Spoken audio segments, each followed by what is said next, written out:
Just wants to be upside down really bad. Forget the daring rescues you've seen on YouTube. The most dramatic chapter for Matt's off-road recovery happened in a courtroom. The man who saves everyone was fighting for his own future against felony charges. There was even the possibility, however unlikely, that he could potentially serve prison time based on the penalties for second-degree felonies in Utah. But the story gets darker when you find out who allegedly handed prosecutors the ammunition they needed. A person Matt once called a friend. A hero in legal chains.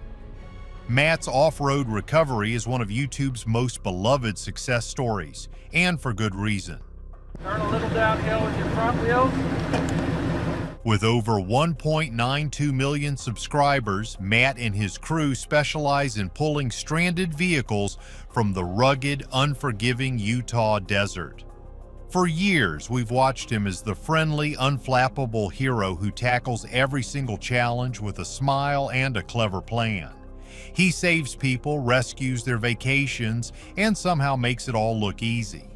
But back in 2021, the hero found himself in some very serious trouble. No, it's just back straight up and we're gonna have call and turn. He was hit with a second-degree felony charge for insurance fraud. Now, a felony isn't just a slap on the wrist. It's a charge that can come with significant prison time and can follow a person for the rest of their life. The guy known for helping people was now being called a criminal by the state of Utah, and it sent shockwaves through his massive fan base. So, here's the deal. Before the YouTube channel blew up, Matt owned a regular towing company called Winder Towing, and they had a contract with the American Automobile Association, or AAA. Here's the kicker though. AAA is set up to cover simple tows, like when your car breaks down on a paved highway. What they absolutely do not cover are the wild, complicated off-road rescues that Matt's team is famous for. These aren't just hooking up a car and driving off. These jobs can take hours of dangerous work with multiple vehicles and highly specialized equipment. So we got a call for a rig that has plummeted off a cliff and is dashed to pieces. We're heading up here in the record to see if we can get it fished out. That's a completely different ball game, and the paperwork just doesn't have a box for it. Prosecutors claim that Matt's company knew this and that they filed claims for over $15,000 that were not technically allowed. They argued Matt's team would use a customer's A-to-A information after an intense off-road rescue to get money back for a job that A-to-A would have never approved in the first place. To the government, it looked like he was cheating the system on purpose. But truth be told, Matt told a completely different story. From his point of view, he was doing real work and helping real people, and he deserved to get paid for it. So Rhett, when you rig this, you're gonna wanna rig it so it flips back over, and then we'll let it go and re-rig it so that it'll go up. This is one of those things where you're gonna wanna stay really low under it, so we lift it instead of push it down in. If he didn't bill the American Automobile Association, his customers would be slammed with massive, unexpected bills, turning the relief of being rescued into the dread of a multi-thousand-dollar invoice. Matt felt he was trying to protect his customers from that financial shock, even if it meant bending the corporate rules. He summed it up with a simple line: wrong on the front end, but fair on the back. What he meant was that he knew the paperwork wasn't by the book, but he felt the end result was fair because a legitimate and often heroic service was provided. This is the kind of job where a support vehicle makes a lot of sense, so we've got the rest of the crew back there in the mortar. Fighting a felony charge can financially and emotionally ruin you, so Matt had to make a tough choice. In 2022, he took a deal. He pleaded no contest, which basically means you're not admitting guilt, but you agree to accept the punishment just to make it all go away. The felony was dropped to a lesser misdemeanor charge, but the consequences were still steep. 18 months of probation, paying back the full $15,328 to the American Automobile Association, and another fine to the state. The news stories made people pick a side.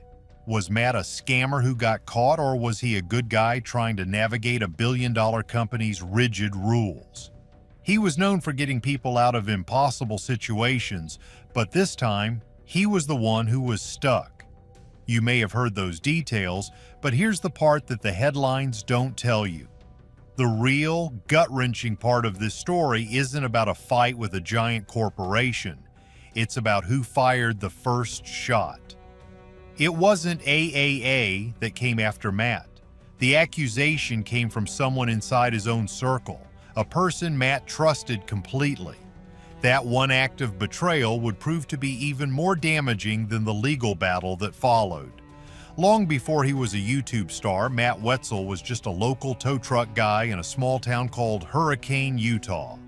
His company, Winder Towing, wasn't big or fancy. They were simply the crew that handled the toughest jobs in one of America's most beautiful and brutal landscapes. We're talking deep red sand that swallows tires whole, steep rock ledges that can snap an axle, and isolated trails where one wrong turn can leave you stranded for days. This was Matt's backyard, and for him and his crew, these impossible situations were just another Tuesday. We're just gonna roll down to the rendezvous point, and that's where we're gonna eat our sandwiches. At some point, Matt decided to start filming these recoveries. At first, the goal wasn't to create a hit show, it was just to document the incredible work they were doing. Brett, will you unhook that from the B-pillar? They created the Matt's Off-Road Recovery channel, threw the videos on YouTube, and something totally unexpected happened. People started watching. A lot of people. In a world full of scripted reality TV, Matt's channel was refreshingly authentic. There was no fake drama, just real problems being solved with real ingenuity. Whoever pushed this car off this cliff, you know what you've done. The undeniable star of the show was Matt himself, alongside his iconic, heavily modified yellow Jeep he called the Yellow Banana. In every video, no matter how dire the situation, Matt was the calm in the center of the storm. He'd look at a total disaster, a truck flipped on its side, an RV buried to its frame in sand, and he wouldn't panic. He'd just think, come up with a creative solution nobody else would have dreamed of, and get to work. His clever, on-the-fly problem solving became legendary. It looks like we're gonna be able to hook this from the front. And it looks like both front wheels are gonna roll. But the secret sauce wasn't just the machines, it was the people. Matt treated everyone he rescued like a neighbor. He and his team would crack jokes with worried families and reassure them, making the rescue feel less like a tow and more like friends helping friends. People all over the world connected with that. It felt real because it was real. This calm, creative, and community-first approach made the channel explode.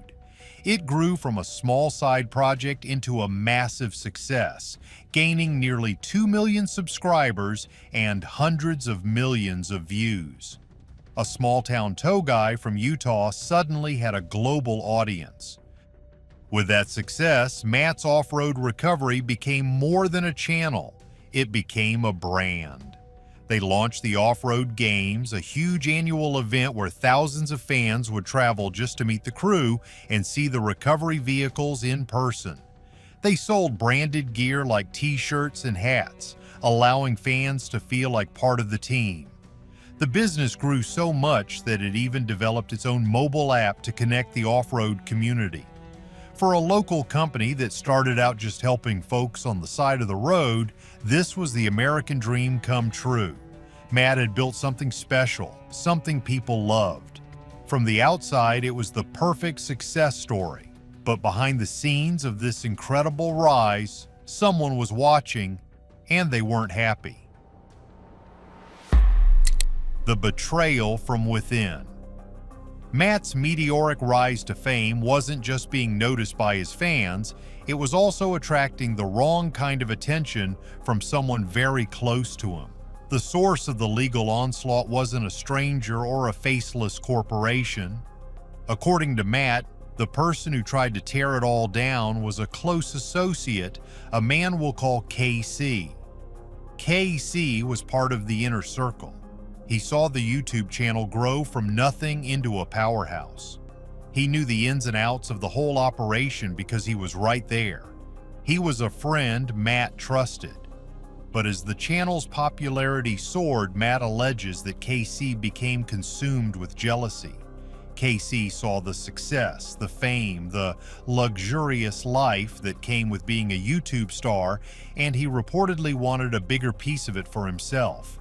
He allegedly began claiming that people were only watching the channel because of him and demanded a staggering 40% of all the channel's earnings, right off the top.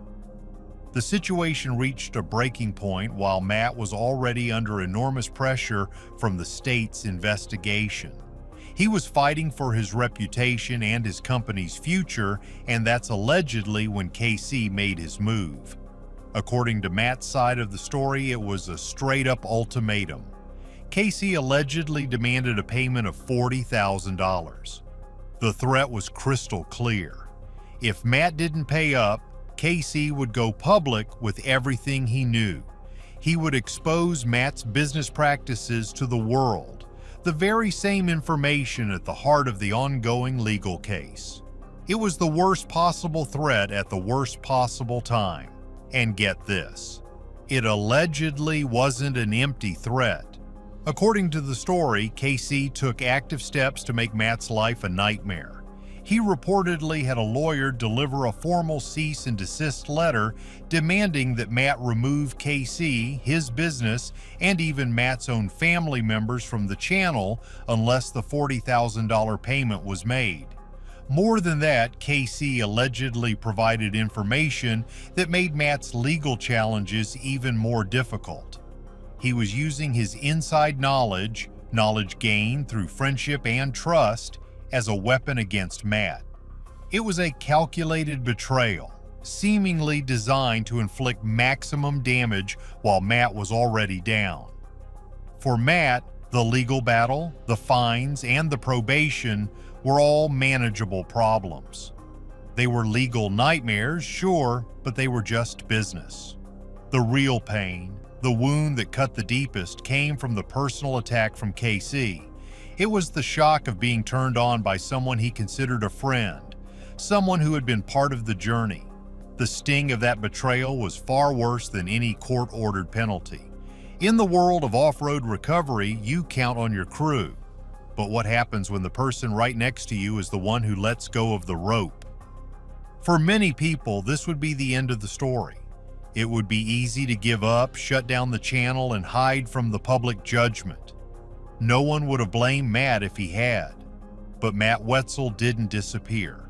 Nearly 3 years after the biggest challenge of his career, he did the exact opposite. He picked himself up, dusted himself off, and got right back to work. He didn't try to hide what happened. Instead, he faced his community head-on, continuing to upload videos every single week, just like he always had. He was as honest as he could be, and that honesty changed everything. What happened next was remarkable. The off-road community, the millions of fans who had watched him for years, didn't abandon him. They rallied behind him. The comment sections were flooded with overwhelming support. They saw the headlines, but they trusted the man they had come to know. In the face of a deep personal betrayal from one friend, Matt was lifted up by a global community of strangers who believed in him. His followers became his biggest strength. He came back stronger than ever. The channel didn't just survive, it thrived, maintaining its massive subscriber base and racking up over 972 million total views to date. The recovery missions continued, each one a reminder of the core mission: to help people. The business grew and the brand became even bigger. He and his team poured their energy into building one of the most unique recovery vehicles ever seen. The Morvair, a classic Chevrolet Corvair body, dropped onto a heavy-duty truck frame.